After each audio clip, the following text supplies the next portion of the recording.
Yan ang tumambad kay Pangulong Ferdinand Marcos Jr. sa ika-53 anibersaryo ng deklarasyon ng martial law sa ilalim ng diktadurya ng kanyang ama. Nitong September 21, isang sigaw ang tumaguntong sa Luneta at EDSA at iba't ibang lugar ng bansa. Paano ba tayo umabot sa ganito? Mahalin natin ang Pilipinas. Bangon bayan muli. Haharapin natin. Sama-sama tayong babangon muli. Mahigit 3 taon nang nasa pwesto si Marcos. Ngayon, hinaharap niya ang puot ng mga taong niloko ng mga opisyal ng gobyerno. Ang unang kalahati ng termino ni Marcos, pinutakte ng kaliwat kanang kontrobersya. Sama-sama po tayong babangon muli. Hanggang sa nabuwag ang unity team tandem nila ni Sara Duterte. We are not candidates anymore. Ang bangayan nila umabot sa pag-impeach ng House of Representatives sa Vice-Presidente. We have served as your speaker. Ang pinsan ni Marcos, si House Speaker Martin Romualdez na tinatawag ni Sara na tambaluslos, ang itinuturo na may pakana ng lahat. Tinawag si Speaker Ferdinand Martin Romualdez na tambaluslos dahil sa kanyang pagtulong sa mga nagugutom, may sakit at nawalan ng hanapbuhay. Frontrunner kasi ang Vice-Presidente sa surveys ng presidentiables sa 2028. At nasa laylayan si Romualdez na pinaghihinalaang pambato ni Marcos na papalit sa kanya sa Malacanang. Mas gugustuhin na po namin matawag na tambaluslos kaysa naman matawag na kawatan dahil sa pagnakaw sa kaban ng bayan. Paratang pa ng Vice-Presidente, may balak daw sina Marcos at Romualdez na ipadispatcha siya. May kinausap na ako na tao. Sinabi ko sa kanya, kapag pinatay ako, patayin mo si BBM, si Lisa Araneta at si Martin Romualdez. No joke. Nagbilin na ako, ma'am. Pag namatay ako, sabi ko, huwag ka tumigil hanggang hindi mo mapatay sila. Kung ganun na lang kadali ang pagplano sa pagpatay ng isang presidente, paano pa kaya ang mga pangkaraniwan na mamamayan? Yung ganyang kriminal na pagtatangka ay hindi dapat pinapalampas. Yan ay aking papalagan. Anong kasalanan ko? Lalong lumala ang relasyon ng mga Duterte at Marcos nang arestuhin ng ama ng Vice-Presidente, si dating Pangulong Rodrigo Duterte. Agad dinala sa The Hague ang Rodrigo Roa Duterte at ikinulong si Duterte para panagutin sa mga patayang nangyari umano sa drug war ng kanyang administrasyon. Tuluyang bumagsak ang ratings ni Marcos kasunod nito. The past 3 years have been overshadowed by the Duterte arrest, by the Sara impeachment, and by the breakup of the unity team. So much so that it's becoming to define the Marcos administration. Dahil sa hidwaang ito, umalma ang mga taga-suporta ng pamilyang Duterte mula Davao hanggang the Netherlands. And that's not looking good for somebody who wanted to revitalize the Marcos family name. Maging ang kapatid ng Pangulo na si Senator Amy Marcos hindi sang-ayon sa pagkaaresto kay Duterte. Naiyak ako at katulad ng marami na bigla kung bakit tinangay ang isang Pilipino, matanda na, may sakit, dinala sa ibang bansa. Sa kabila ng mga batikos, pinanindigan ni Marcos ang pangakong pagbabago. Binuo niya ang alyansa para sa bagong Pilipinas nitong nakaraang eleksyon. Ipaglalaban tayo ni Amy Marcos. Bumitiw sa alyansa si Senator Amy. Si Camille Villar naman, namangka sa dalawang ilog. Inendorso sila ni Sara at parehong nanalo. Sa natirang 10 kandidato sa pagkasenador ni Marcos, 5 ang nanalo. Sa 10 inendorso ng dating Pangulong Duterte, 3 ang pumasok sa Magic 12. Ang natirang 2 nanalo, si Senator Bam Aquino at Kiko Pangilinan, ay parehong miyembro din ng oposisyon. Itong midterm election, informal referendum siya on the performance of the administration and its popularity. It's a signal to Marcos himself to do better. alam ng Marcos Jr. administration that they will have to work hard. It has to do something different. Dahil sa resulta ng halalan at surveys ng performance rating niya, may mga nagsasabi na lame duck na raw ang Pangulo. I have two conclusions with this election. Una, nagsawa na ang Pilipino sa politika. Sawan-sawa na sa politika. Yung pangalawa, disappointed ang tao sa serbisyo ng gobyerno. Hindi nila nararamdaman at masyadong mabagal ang galaw ng pagbubuo ng mga project. Ang mensahe sa amin lahat, hindi lamang sa akin, kundi sa aming lahat, tama na yung pamumulitika ninyo at kami naman ang asikasuhin ninyo. Ngayong hati ang mga alyansa sa Senado at Kamara, malinaw ang mensahe ni Marcos na isantabi ang politika para maatupag ang ipinangako niyang pagkakaisa. Pero sadyang marami ang hindi nakikinig. Mabilisang pinasa sa atin at ngayon tayo naman ang pinipilit at minamadali. I have the floor, Mr. President. I have the floor, Mr. President. Sa pagkahati ng Kongreso, naharang ang paglilitis kay Vice President Sara Duterte sa Senado. Umeksena ang Korte Suprema. The Supreme Court of the Philippines, or SC, has declared the articles of impeachment against Vice President Sara Duterte as unconstitutional. Itinapon sa archive ng mga senador na kaalyado ni Duterte ang impeachment complaint. 19 senators voted in favor of archiving the impeachment case against Vice President Sara Duterte, while only 4 senators voting against it and 1 abstention. Hindi na bago ang ganitong sitwasyon, yung pagbaha dito, pero may mga sasakyan pa rin na mga nakaparada ang hindi agad nadala sa mataas na lugar at nalubog sila sa baha. Pati ang langit, tila ipinakita na rin ang galit. Hindi may kakaila na nadungisan ang termino ng Pangulo dahil sa malaking pagkukulang sa pagtugon sa mga issue at ng tensyon sa sarili niyang administrasyon. Sa likod ng napakaraming issue at malalim na korupsyon, nag-umpisa ng sumabog ang galit ng sambayanan. Gusto ang panahon ng mga bababait at ng mga resilient. Ang mga mababait, ginago. Ang mga resilient, tinarantado. Kaya, hinahamon ka namin, Pangulong Bongbong Marcos, kung gusto mong magkaroon ng magandang legasiya, ang pangalan mo, ipakulong mo lahat ng magnanakaw. Nakatingin kami sa iyo, Pangulong Bongbong Marcos. Ang inaasahan ka namin, hindi dahil sa idol ka namin, kundi dahil sinaswelduhan ka namin at inaasahan namin na tutuparin mo ang inuutos namin mga employer mo. Matindi ang galit ng taong bayan.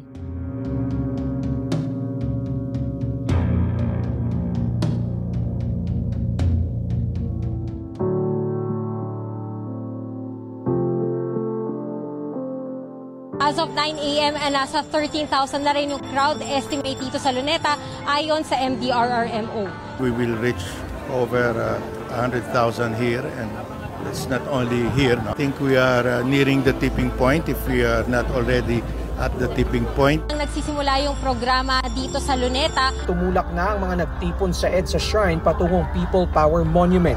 Bit-bit ang kanilang matinding galit sa nabulgar na korupsyon. They must take heed because I think punong-puno na talaga ang tao. Nakita na nila napakagarapal na. We demand immediate action. Ibalik yan! Saan yan, mga bata? Ang lalim na ng problema. Tulong ng karagdagang 1 bilyong pisong pondo. Sa simula ng huling kalahati ng kanyang termino, kapuna-puna ang mga pagbabago sa pananalita at mga aksyon ng Pangulo. I'm getting very angry. This is what's happening here. Pawisan, nagagalit, Naghahanap ng ghost projects at mga proyektong matagal na dapat natapos pero nakatenga pa rin. Kailangan pasagutin natin kung bakit ganitong ginawa nila. Ipinakikita ni Marcos na seryoso siya sa pagtugon sa mga isyung ikinagagalit ng taong bayan. Sa pagbabagong anyo ni Marcos, umakyat ang kanyang performance rating. The president seems to be being more aggressive this time around, being more visible on the ground, showy when it comes to being on the side of the people. From what we're seeing, it's difficult to see the president as a lame duck president. Humingi ng tulong ang Pangulo sa mamamayan. Inilunsad ang sumbong sa Pangulo Portal para direktang makapag-report ang publiko tungkol sa mga palpak na proyekto. Yung 60 billion na yan, ibabalik na natin sa PhilHealth. Dahil sa mga batikos, ipinabalik niya sa PhilHealth ang 60 bilyong pisong tinanggal sa 2025 budget. I think the president has a team that monitors the pulse of the people in social media. He reacts to what he hears from social media. Because I'm very upset. No, because I see people having a hard time and they don't deserve it. Mabuti mga kumasamang tao yan. Dapat parusahan. Sa kabila ng bilyon-bilyon pisong budget para sa flood control, mas marami ang mga lugar na lumulubog at mas malalim ang mga pagbaha kahit sandaling pag-ulan ng malakas. Huwag na po tayo magkunwari. Alam naman ng buong madla na nagkakaraket sa mga proyekto. Kaya sa mga nakikipagsabwatan upang kunin ang pondo ng bayan at nakawin ang kinabukasan ng ating mga mamamayan, mahiya naman kayo sa inyong kapwa Pilipino. Mabilis ang naging reaksyon ng publiko, sumunod ang maraming protesta. Nakisimpatya si Marcos Jr. sa mga nanggagalaiting nagmarcha laban sa korupsyon. Pati mga empleyado ng gobyerno pinayagan ng Civil Service Commission na sumama sa mga protesta noong September 21. Do you blame them for going out into the streets? If I wasn't president, I might be out in the streets with them. I want to hold these people accountable just like they do. Sabi po ni BBM, kung hindi lang daw po siya Pangulo, sasama siya sa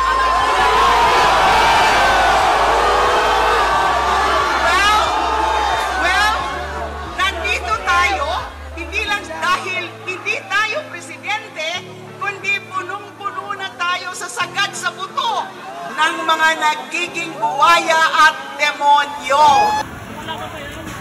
This is the last wake-up call. We don't want a revolutionary government because we believe we can resolve this. If they don't listen to us, then some people will justify that they have to take extra legal measures. We must be able to resolve this within the Constitution. Anti-corruption is a priority. It is an important move for him if he just wants to do the dog and pony show, lifestyle check, website, and all of those mahiya naman kayo, walang sisinu-sinuhin, and that's not going to be enough. Substandard flood control projects, ghost projects, and floods still hitting Metro Manila. These are just some of the problems under the spotlight, raising questions before President Ferdinand R. Marcos Jr. ends his term. It did not happen overnight. This happened over many decades. The corruption now is even worse than the time during his father. He ran for office to redeem the honor of the Marcos family, so he has to take immediate drastic actions to bring those people responsible to justice. And we have to figure out kung ano ba talaga ang nangyari para hindi na mangyari ulit.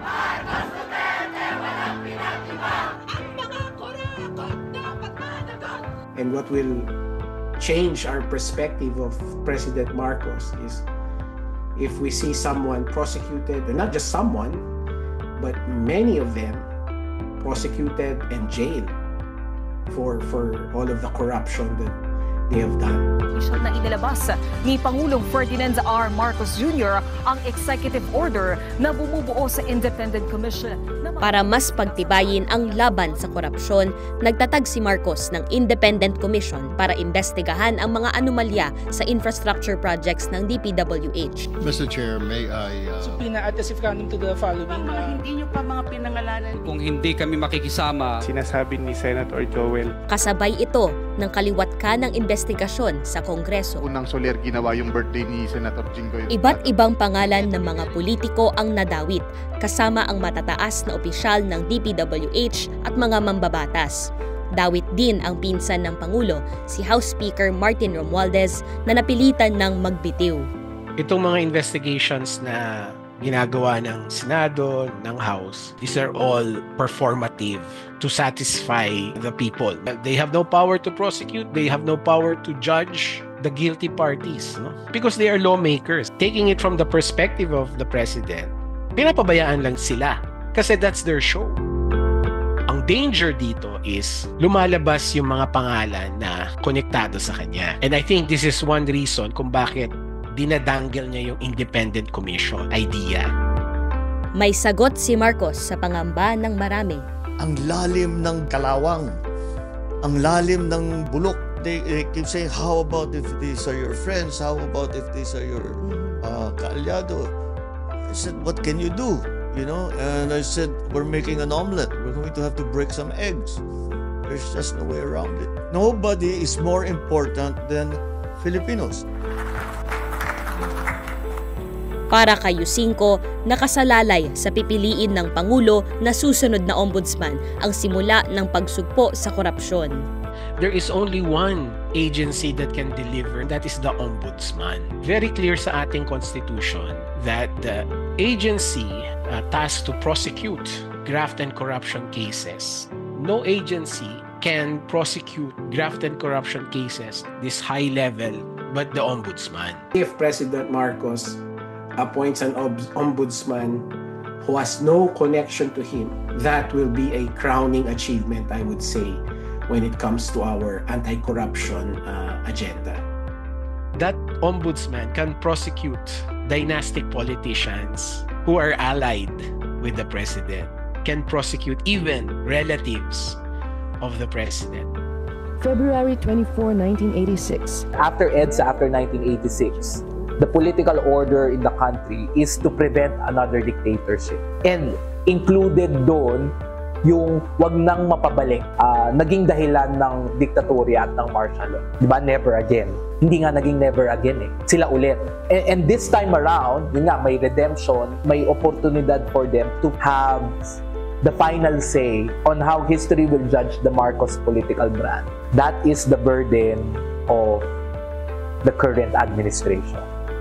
Because if not, then the second chance will just be wasted. So it is not only the damage, the physical damage that we can see, but it is also the damage to the economy. Nagulat daw ang Pangulo sa tindi ng korupsyon, pero alam niya ang dahilan. I cannot give you a complete answer to how did we get here.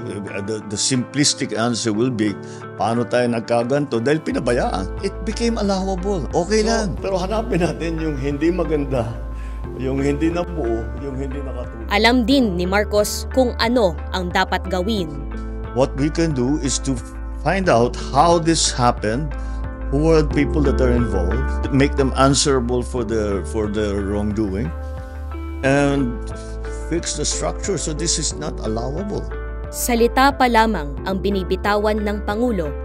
Ang katumbas na gawa, inaabangan ng lahat na sawang-sawa na sa mga palabas. Hindi lang para sa nalalabing taon ng termino niya, kundi paghahanda na rin sa presidential election sa 2028. He has to have higher approval ratings.